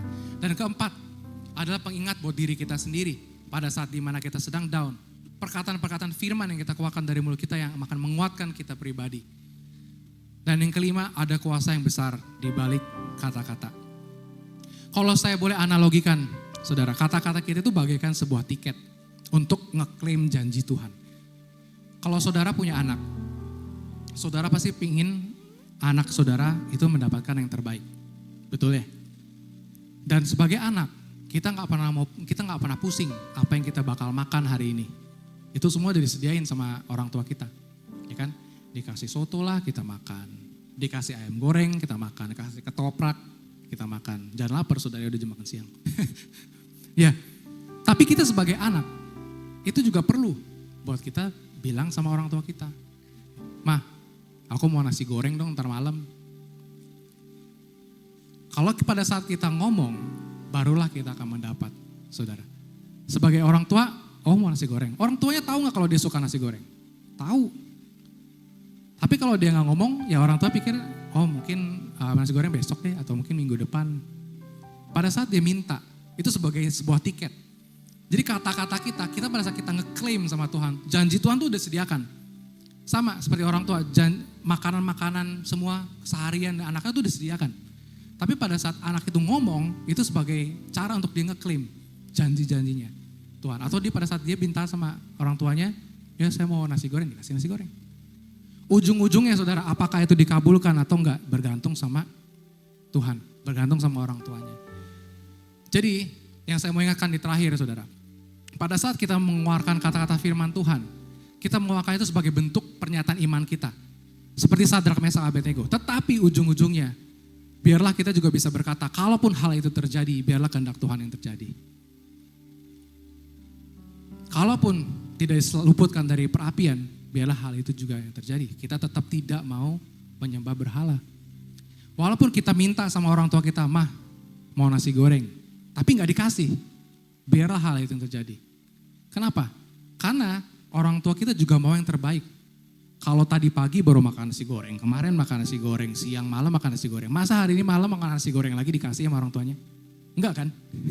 Karena orang tuanya mau yang terbaik gitu. Masa makan nasi goreng terus? Masa makan Indomie terus? Pada saat kita minta sama Tuhan juga sama, saudara. Apa yang kita minta, tetap kehendak Tuhan yang jadi. Apakah Tuhan mau kesembuhan kita datang hari ini? Kalau iya mau datang hari ini, datang hari ini. Kalau belum hari ini, biarlah waktunya Tuhan. Tetapi apa sih tugas kita sebagai orang percaya? Terus katakan firman itu. Dengan lantang, secara konsisten. Dan janji Tuhan pasti akan digenapi. Sebagai ayat penutup, Roma 4 ayat 18. Sebab sekalipun tidak ada dasar untuk berharap, namun Abraham berharap juga dan percaya bahwa ia akan menjadi bapa banyak bangsa. Menurut yang telah difirmankan, demikianlah banyaknya nanti keturunanmu. Jadi sebagai ayat terakhir, saudara, saya mau mengingatkan kembali buat saudara bahwa apa? Walaupun secara manusia banyak hal-hal yang mustahil, gak mungkin terjadi pada saat kita sakit. Mungkin ada saudara yang divonis oleh dokter. Walaupun hal itu tampak mustahil buat manusia, buat bisnis saudara, apapun yang saudara lakukan, pekerjaan saudara. Tapi percayalah, pada saat kita menyerahkan semuanya pada Tuhan, pada saat kita memperkatakan firman, melalui mulut kita, kuasa Tuhan yang besar akan terjadi bagi kehidupan kita. Amin. Sama seperti Abraham, pada saat dia yakini, ya Tuhan, saya percaya. Amin. Maka hal itu dianggap kebenaran sama Tuhan dan janji Tuhan dinyatakan bagi Abraham. Ada amin? Ada amin? Amin. Demikian firman Tuhan.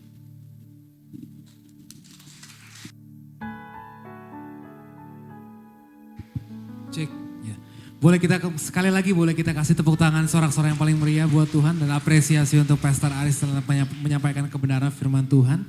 Dan kita belajar bahwa perkataan kita juga mengandung kuasa ya. Jadi apa yang keluar dari mulut kita juga bisa berdampak bukan hanya buat kita sendiri tapi juga buat orang-orang yang ada di sekeliling kita.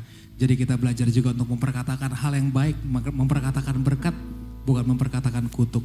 Dan kita percaya Tuhan dan firman Tuhan juga bekerja di dalam kehidupan setiap kita. Amin. Sama-sama mari kita boleh tundukkan kepala, kita bersatu di dalam doa. Tuhan Yesus, kami mengucap syukur Bapa yang baik, bahwa kami telah mendengar kebenaran firman Tuhan di pagi hari ini ya Tuhan. Dan kami percaya firman Tuhan, kebenaran ini memerdekakan setiap langkah kami. Kami belajar Tuhan untuk kami memperkatakan yang baik. Kami tahu bahwa perkataan kami mengandung kuasa. Maka dari itu Tuhan, tambahkan hikmat ke dalam kehidupan kami. Supaya kami boleh memperkatakan yang benar. Apa yang bermanfaat bagi kehidupan kami. Dan firman Tuhan yang kami perkatakan boleh memberkati setiap orang-orang yang ada bersama-sama dengan kami. Kami berdoa Tuhan, firman Tuhan tidak berhenti sampai di sini saja. Namun ketika kami keluar dari tempat ini melangkah ke dalam kehidupan kami kembali, kami percaya Tuhan Yesus firman-Mu lah yang akan menjadi pelita, menerangi setiap jalan dan langkah kehidupan kami. Thank you for your words. Thank you for your words. Terima kasih Tuhan. Haleluya. Amin. Mari kita siapkan kembali hati kita saudara, kita akan masuk dalam sakramen tubuh dan darah Yesus. Kita mengingat kembali pengorbanan Tuhan di atas kayu salib.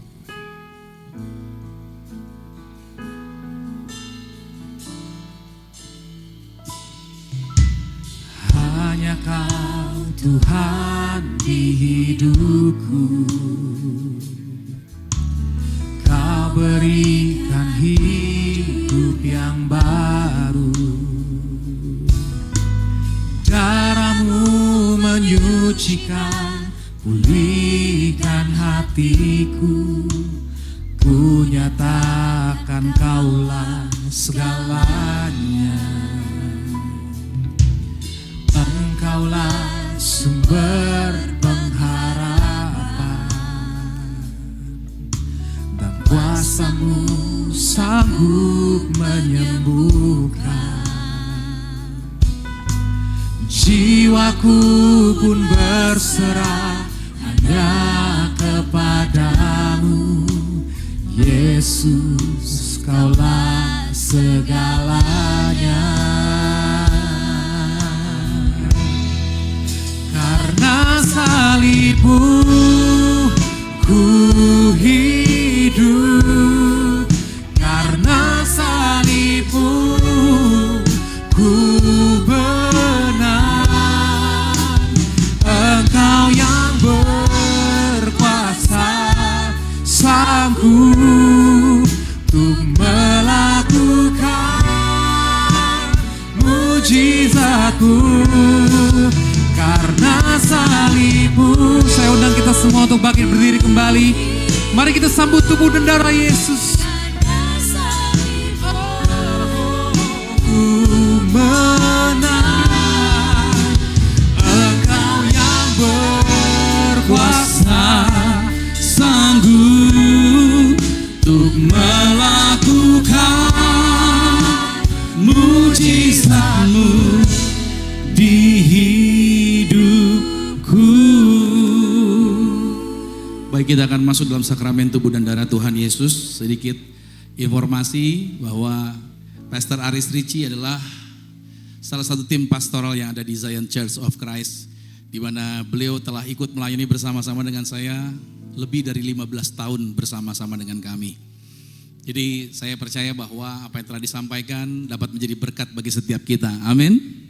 Saya percaya firman Tuhan itu berkuasa. Saya percaya bahwa perkataan-perkataan yang kita keluarkan itu berpengaruh. Ingat baik bahwa perkataan kita itu ibarat magnet.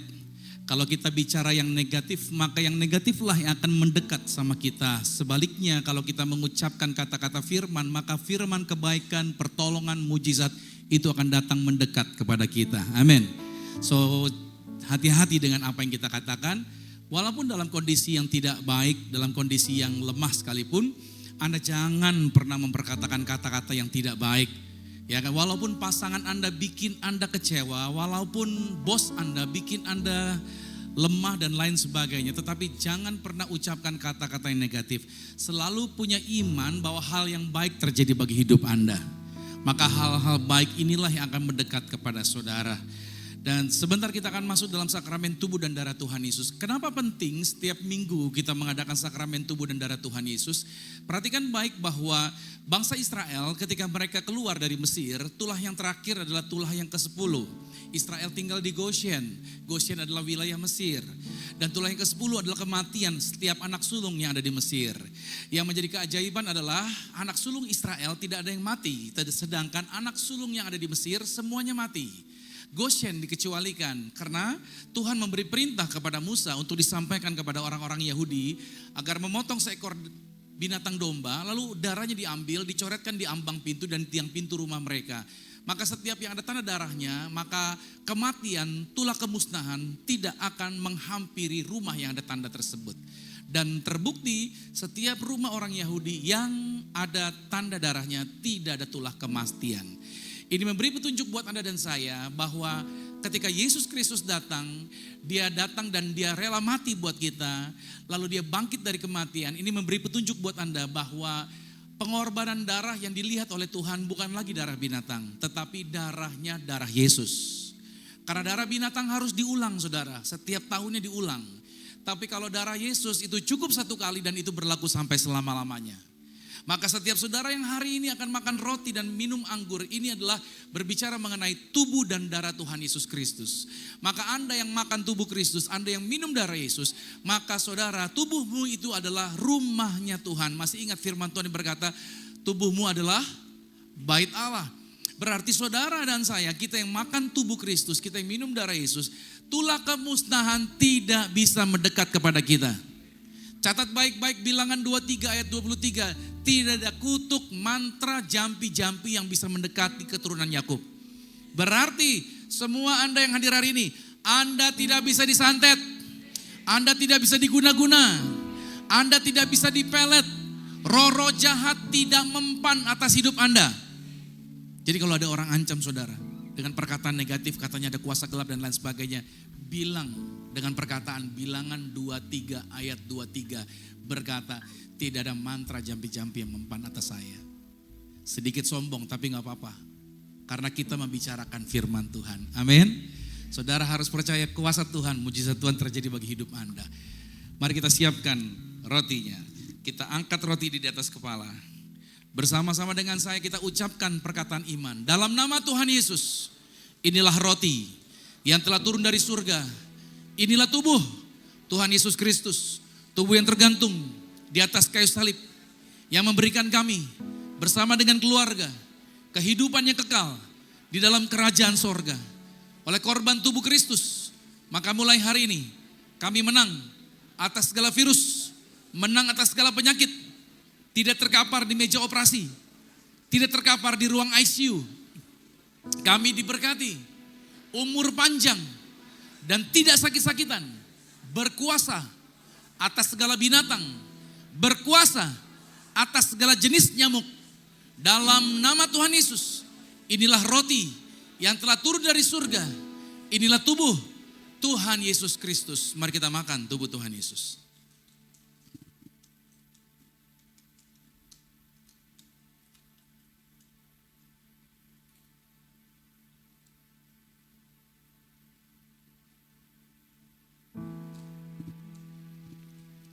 Mari kita angkat anggur ini. Dengan iman kita perkatakan, dalam nama Tuhan Yesus, inilah darah Yesus Kristus. Darah yang tercurah di atas kayu salib sebagai perjanjian yang baru dan yang kekal. Oleh korban darah Yesus, mulai hari ini bersama keluarga kami termeterai sebagai warga sorga. Punya rumah di bumi, punya rumah di surga. Tidak mengembara, dimanapun berada melangkah, dijagai pasukan malaikat. Aku tolak santet, aku tolak kuasa gelap, segala rancangan jahat. Orang banyak tidak berkuasa atas aku. Mulai hari ini aku punya iman, mulutku diberkati. Setiap doaku digenapi, pasti berhasil. Saudara jangan minum dulu, sekarang Anda mau minta apa? Saudara boleh berdoa buat pasanganmu, buat rumah tangga, buat keturunanmu. Engkau lepaskan perkataan berkat. Lepaskan berkat juga buat usahamu, buat bisnismu, buat pekerjaanmu, buat gerejamu. Perkatakan kata-kata iman, perkatakan kata-kata kuasa. Dan terjadilah seperti yang Anda percayai. Tuhan mendengar setiap seruan anak-anaknya. Tuhan mendengar setiap seruan umatnya. Doa yang dinaikkan dengan yakin di hadapan Tuhan menjadi doa yang penuh dengan kemuliaan, doa yang penuh kuasa. Mari sekali lagi sama-sama dengan saya katakan dalam nama Tuhan Yesus. Tuhanlah yang mengajar. Sakramen tubuh darah Yesus, kuasanya lebih dari roti mana? Bangsa Israel 40 tahun di padang gurun, jubahnya tidak rusak, kasutnya tidak rusak. Artinya kami bersama keluarga tidak miskin, tidak bangkrut, tidak kekurangan, tidak sakit-sakitan. Apa yang kami sentuh, yang kami pegang, yang kami kerjakan di dalam karir, bisnis, proyek, usaha, studi, pelayanan kami diberkati lipat kali ganda dari berkat tertinggi yang pernah kami raih. Dalam nama Tuhan Yesus, inilah darah Yesus Kristus. Mari kita minum darah Yesus.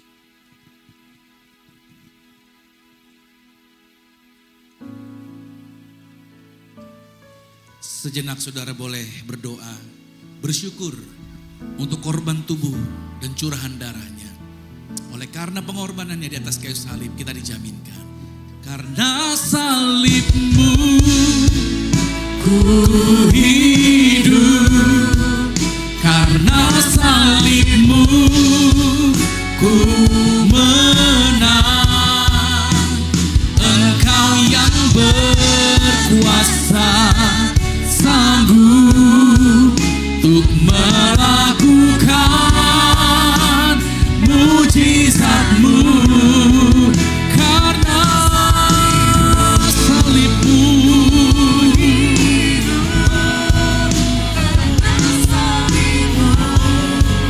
ku menang.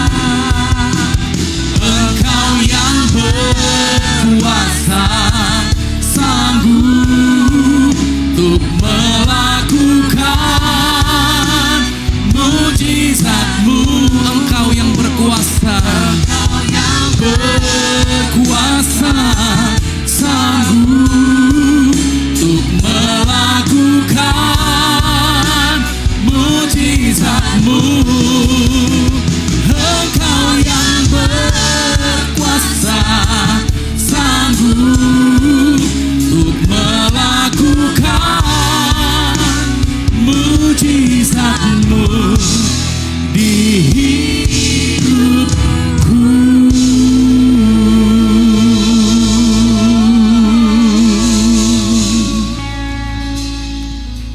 Kami percaya tubuh dan darahmu menyucikan, menguduskan setiap kami Tuhan. Maka di tangan kami ada minyak urapan Tuhan yang mengajarkan kuasa. Di balik sakramen minyak, bahkan murid-murid diperintahkan mengusir setan, mendoakan orang sakit. Kuasa. Kami percaya Tuhan, mujizat Tuhan pasti terjadi. Saudara kasih Tuhan, angkat minyaknya. Sama-sama dengan saya katakan dalam nama Tuhan Yesus. Inilah minyak urapan. Setiap tetesnya punya kuasa mengusir setan. Setiap olesnya punya kuasa menyembuhkan sakit penyakit. Silakan pasukan malaikat surgawi selalu hadir, jagai kami, lindungi kami dimanapun kami berada.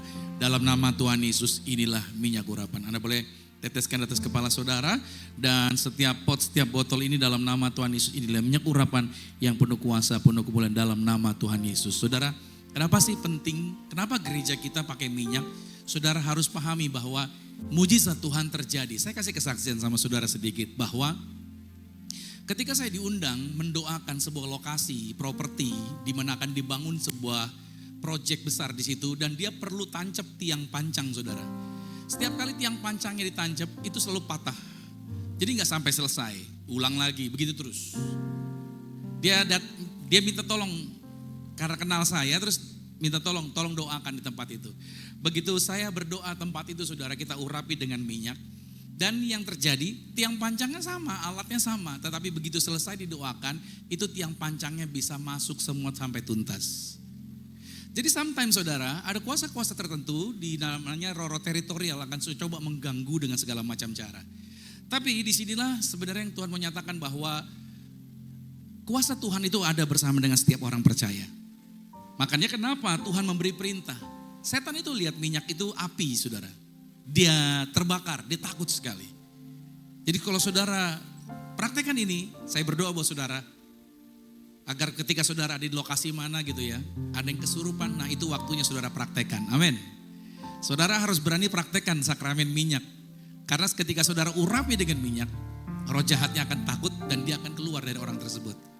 Jangan takut, jangan merasa tertuduh. Anda semua adalah orang-orang yang dipelihara di dalam kemuliaan Tuhan. Kuasa Tuhan ada bersama dengan saudara. Amsal 18 ayat 21 berkata bahwa hidup dan mati dikuasai oleh lidah. Siapa suka menggemakan itu berarti mantul, menggema itu mantul, berarti mengulang-ulanginya, maka dia akan memakan buahnya. Baik, mari bersama-sama dengan saya, kita berkati diri kita berkati hidup kita berkati orang-orang yang bersama dengan kita. Sama-sama dengan saya katakan, saya diberkati, berkelimpahan, telah ditebus, telah diampuni, dibenarkan, diurapi, disempurnakan, diberi kuasa, hidup dalam kasih karunia, berharga, aman, sehat, penuh kemuliaan, fokus pada Yesus, percaya diri, pandai cerdas. Saya diciptakan serupa dan segambar sama seperti Yesus untuk menggenapi setiap panggilan dan tujuannya atas hidup saya di dalam nama Yesus. Amin. Kita beri tepuk tangan yang meriah bagi Tuhan. Doa orang benar bila dengan yakin didoakan sangat besar kuasanya. Hamba berdoa buat mereka. Apa yang kami ikat di bumi terikat di sorga. Apa yang kami lepaskan di bumi terlepas di sorga. Maka setiap anak-anak Tuhan terbiasa dan selalu mengulang, memperkatakan kata-kata firman, kata-kata kebenaran atas kehidupan mereka. Karena kebenaran berdiri di atas kenyataan. Kami tidak mau memperkatakan kenyataan, tetapi kami memperkatakan kebenaran. Walaupun kenyataannya tidak baik, tapi kami memperkatakan kebenaran atas kenyataan. Maka mujizat keajaiban Tuhan pasti terjadi bagi kehidupan kami. Terima kasih buat kuasa-Mu, terima kasih buat mujizat-Mu. Sebentar sebagai ucapan syukur, kami akan bawa korban syukur, tangan-tangan mereka diberkati. Setiap persembahan syukur mereka, janji Tuhan, orang yang menabur di ladang Tuhan tidak pernah kekurangan. Diberkati dalam segala kelimpahan. Kuasa Tuhan bekerja, mujizat Tuhan bekerja. Apa yang mereka usahakan, apa yang mereka kerjakan, Tuhan Yesus Kristus buat berhasil dan diberkati dalam segala kelimpahan. Terima kasih buat berkat Tuhan dalam nama Tuhan Yesus. Haleluya. Amin. Kita kasih tepuk tangan lagi bagi Tuhan Yesus Kristus. Silakan duduk kembali Bapak Ibu Saudara. Puji nama Tuhan, kita siapkan persembahan kita yang terbaik buat Tuhan. Terima kasih buat kasih-Mu Yesus. Kecaplah dan lihatlah betapa baiknya Tuhan itu. Rasakan dan nikmati kasih setia Tuhan. Kecaplah dan lihatlah betapa baiknya Tuhan itu. Rasakan dan nikmati kasih setia Tuhan. Syukur bagi-Mu Tuhan, segala hormat bagi-Mu Tuhan, Allah yang mengasihiku, Allah yang memeliharaku. Syukur bagi-Mu Tuhan, segala hormat bagi-Mu Tuhan. Oh, Allah yang mengasihi Allah yang memeliharaku selamanya. Ya, terima kasih buat persembahan saudara. Tuhan Yesus balaskan lipat kali ganda, berkat-berkat melimpah buat saudara sekalian. Amin. Haleluya. Sebelum itu saya mau menyampaikan satu pengumuman singkat saudara. Jadi buat saudara yang memiliki anak, jadi akan ada baptisan anak di bulan depan, bulan Mei. Nah, pendaftarannya itu di depan. Nanti selesai ibadah, saudara yang ingin mendaftar boleh ke depan untuk mendaftarkan. Itu nanti lebih lanjut informasi juga bisa disampaikan oleh tim yang terkait. Gitu. Nah, mari kita sama-sama berdoa. Ibadah selesai, kami sungguh mengucap syukur Bapa, kami sungguh mengucap syukur Tuhan atas berkat-Mu Tuhan, atas firman telah disampaikan pada pagi siang hari ini Tuhan. Kami percaya firman yang disampaikan boleh menjadi berkat buat kehidupan kami. Dan kami berdoa juga Tuhan Yesus, kiranya Engkau juga yang selalu menyertai kami dalam kehidupan kami, pagi, siang, sore, malam, setiap detiknya Tuhan, biarlah Engkau ada selalu bersama dengan kami. Minggu depan kami akan mulai kembali aktivitas kami mau serahkan semua ke dalam tangan-Mu Tuhan. Biarlah Tuhan apapun bentuk aktivitas kami Tuhan, Kau yang berkati. Apapun yang kami lakukan, apapun itu pekerjaan kami, pelayanan kami, edukasi kami Tuhan, semuanya Kau yang memberkati kami. Dan Tuhan, kiranya Kau juga berkati setiap pelayan-pelayan telah melayani Engkau Tuhan di gereja ini pada sesi pertama dan sesi yang kedua. Apapun bagian pelayanan mereka Tuhan, Kau juga yang berkati. Bagian dari depan panggung Tuhan, belakang panggung, di sekolah minggu ataupun di foyer dan apapun itu Tuhan, Kau yang balaskan lipat kali ganda. Kau berkati Tuhan setiap pribadi lepas pribadi, setiap yang datang di tempat ini Tuhan, maupun yang datang beribadah secara online juga Kau berkati. Kami lepaskan berkat Tuhan Yesus untuk setiap yang hadir Tuhan. Biarlah Engkau selalu ada bersama dengan mereka, kemurahan-Mu selalu ada bersama mereka. Biarlah karunia, kasih karunia-Mu Tuhan selalu ada bersama dengan mereka. Siapapun yang sakit, kami berdoa sakit telah disembuhkan di dalam nama Yesus. Siapapun yang inginkan pelepasan Tuhan, Kau yang memberikan pelepasan di dalam nama Tuhan Yesus. Siapa yang inginkan terobosan dalam bisnis, usaha, pekerjaan, Kau berikan terobosan, pintu dibukakan bagi pekerjaan usaha mereka. Siapapun yang mencari pekerjaan, Kau berkati dengan pekerjaan yang terbaik. Siapapun yang merindukan keturunan Tuhan, biarlah Engkau berikan keturunan yang dari Engkau. Di dalam nama Tuhan Yesus kami mau serahkan setiap jemaat, setiap kami Tuhan ke dalam tangan-Mu. Biarlah Tuhan Engkau selalu yang beracara, Engkau selalu tambahkan hikmat bagi setiap kami. Dan kami juga berdoa untuk Pastor Romi Matulesi beserta istri dan keluarga. Engkau selalu berkati beliau di dalam nama Tuhan Yesus, dari ujung rambut sampai telapak kaki, tidak ada sakit penyakit apapun yang berkuasa. Semua penyakit sudah diangkat di atas kaki, sehat sempurna. Dan juga kami berdoa Tuhan Yesus untuk Pastor Romi Matulesi juga pelayanan juga diberkati. Apapun yang dirancangkan Tuhan, visi-visi gereja dirancangkan juga Tuhan bisa diberkati, berhasil. Dan kami juga berdoa Tuhan Yesus untuk bangsa kami Indonesia, dimanapun kami berada Tuhan Yesus di tempat ini, bangsa kami dari ujung Sabang sampai Merauke Tuhan, biarlah Engkau juga yang memberkati bangsa ini. Biarlah bangsa ini juga selalu terbebas dari malapetaka, terbebas dari bencana alam, terbebas dari segala macam kerusuhan, huru-hara. Dalam nama Tuhan Yesus Kau juga berkati segala pemerintahan. Dan ibadah telah selesai, saya mau mengundang saudara semua untuk sama-sama kita bangkit berdiri.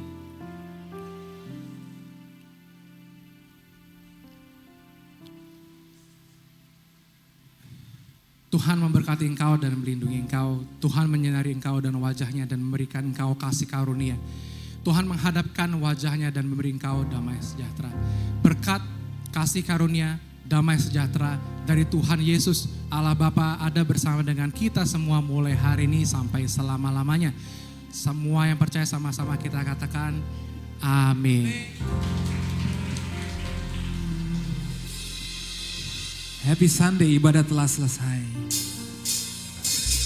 Syukur bagi-Mu Tuhan, segala hormat bagi-Mu Tuhan.